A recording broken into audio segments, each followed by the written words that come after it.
umwita Diamond Platnumz, aho ngo bivugwa ko muri ino minsi afitanye indirimbo n'uwitwa ngo The Ben, ngo akitwa Tiger, aho yafashe indege yerekeza mu Rwanda. Rero ari kumwe n'abo bagabo b'inshuti ze, murabazi cyane, baba hafi ye kenshi na kenshi, ngo berekeze mu Rwanda. Avuga ko afitanye indirimbo na The Ben, gusa ntabwo turabimenya neza.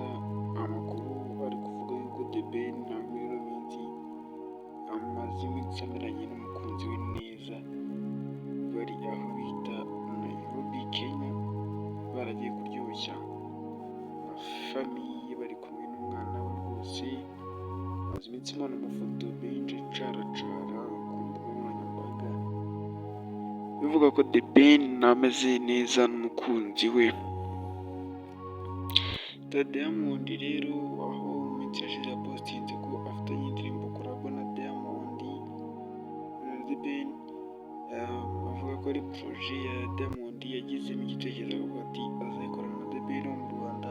Bikavuga ko rero yafashe indege akazerekeza ku kibuga cya mu Rwanda ahagana saa 10 za mu gitondo.